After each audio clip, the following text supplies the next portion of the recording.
എൻ്റെ സഹോദരേ, നിങ്ങൾ ശ്രദ്ധയോടെ കേൾക്കുവിൻ.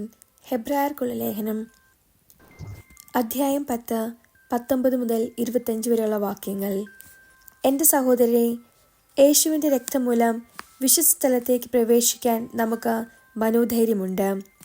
എന്തെന്നാൽ തൻ്റെ ശരീരമാകുന്ന വിരിയിലൂടെ അവൻ നമുക്കായി നവീനവും സജീവവുമായ ഒരു പാത തുറന്നു തന്നിരിക്കുന്നു. ദൈവഭവനത്തിൻ്റെ മേൽനോട്ടക്കാരനായി നമുക്കൊരു മഹാപുരോഹിതനുണ്ട്. അതിനാൽ വിശ്വാസത്തിൻ്റെ ഉറപ്പുള്ള സത്യഹൃദയത്തോടെ നമുക്ക് അടുത്തു ചെല്ലാം. ഇതിന് ദുഷ്ടമനസാക്ഷിയിൽ നിന്ന് നമ്മുടെ ഹൃദയത്തെ വെടിപ്പാക്കുകയും ശരീരം ശുദ്ധജലത്താൽ കഴുകുകയും വേണം.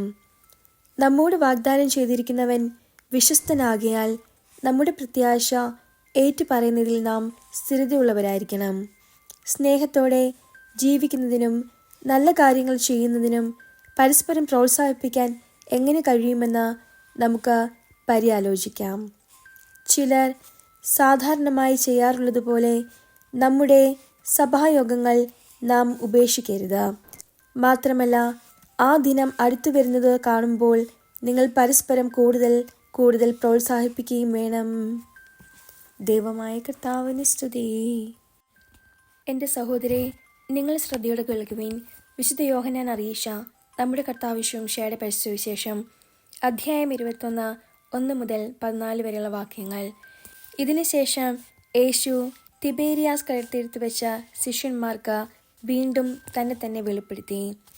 അവൻ വെളിപ്പെടുത്തിയത് ഇപ്രകാരമാണ്: ശിമയോൻ പത്രോസ്, ദിദിമോസ് എന്ന് വിളിക്കപ്പെടുന്ന തോമസ്, ഗലീലിയിലെ കാനായിൽ നിന്നുള്ള നഥാനിയേൽ, സെബദിയുടെ പുത്രന്മാർ എന്നിവരും വേറെ 2 ശിഷ്യന്മാരും ഒരുമിച്ചിരിക്കുകയായിരുന്നു. ശിമയോൻ പത്രോസ് പറഞ്ഞു, ഞാൻ മീൻ പിടിക്കാൻ പോവുകയാണ്. അവർ പറഞ്ഞു, ഞങ്ങളും നിന്നോടുകൂടെ വരുന്നു. അവർ പോയി വള്ളത്തിൽ കയറി. എന്നാൽ ആ രാത്രിയിൽ അവർക്ക് ഒന്നും കിട്ടിയില്ല. ഉഷസ്സായപ്പോൾ യേശു കടൽക്കരയിൽ വന്ന് നിന്നു. എന്നാൽ അത് യേശുവാണെന്ന് ശിഷ്യന്മാർ അറിഞ്ഞില്ല. യേശു അവരോട് ചോദിച്ചു, കുഞ്ഞുങ്ങളെ, നിങ്ങളുടെ അടുക്കൽ മീൻ വല്ലതുമുണ്ടോ? ഇല്ല എന്ന് അവർ ഉത്തരം പറഞ്ഞു.